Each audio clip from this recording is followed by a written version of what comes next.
One time I knew a guy named Ty. He was pretty sad at the time. I met him cause his girl just left and to be with his best friend, so he wasn't feeling too good to begin with. Ty was a mutual friend. He knew my friend better than he knew me. It's cool, we still talked and everything, got to know each other, figured my friend and I can help him recover. So we sat with him and started talking about it. He said my heart is missing a piece without her. My friend said, dude, you need to forget about her. She ain't worth the pain, she needs to get her shit together.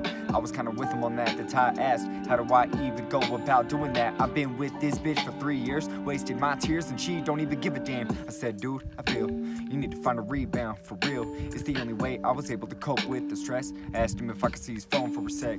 Opened it up and then I downloaded Tinder. Told him use this anytime that you miss her. He said, but I fucking miss her right now. My friend said, well, let's make it when it counts. So we made it up, put a few good pics. Said he didn't want a relationship. Ty started swiping about a half hour in. Met his first match and her name was Madison. Maddie for short, and she was talking pretty cute. Ty hit her up like, hey, what it do? Maddie hit back in a couple of minutes and said, I'm trying to fuck, you with it at 10? That's where it all began. He didn't want to. My friend said, dude, you got to. Your heart's too broken and not do it. I promise you, you gon' feel better once you hit it than quit it.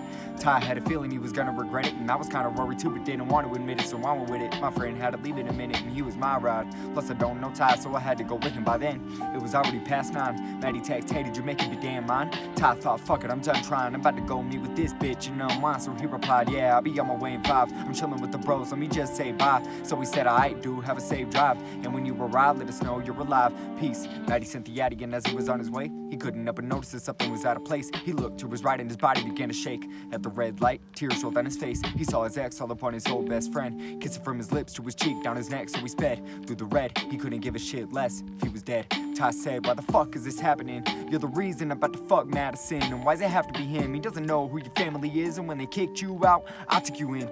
Yeah, that's right, I took you in. I made your ass feel like you was something again, but you ain't nothing to him. You could suffer with him, he's only gonna use you like his other women.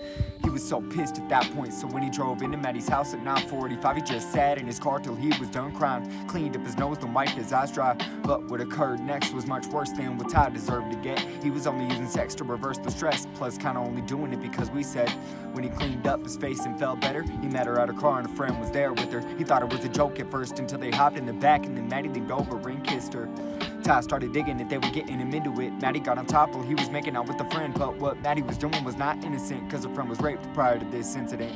Ty didn't know she was abused till the lights turned on and illuminated the view. She was black and blue and so badly bruised, she could tell by the look on his face that he knew. Ty said, Maddie, why'd you bring her with you? You knew she had been beaten, didn't you? You put me in a position to get in trouble, girl, I have to leave. I can't be here with you. Ty, please don't leave. I didn't think me and her do dumb shit when we drink. Wait, hold up. You two were both drunk? You didn't say you drank, like how much? I don't know, maybe a few Coronas, and I think we had a half a bottle of vodka. God damn it, I have to leave, Maddie. Please don't text and call and don't snap me.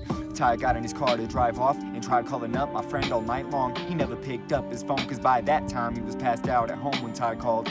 I should've gave him my number to call me cause I was just chilling and watching TV. But he went home over the cabinet, found the painkillers, popped up the cap, then swallowed 15. Tossed the empty pill bottle in his sink, locked the bathroom and dropped to his knees. Emotionally he started feeling a little better, but the pills he took made it harder for him to breathe. He ended his own life without a soul in sight and didn't even think it over twice. My friend found Ty's body cold as ice, and this story's from the note that he wrote that night.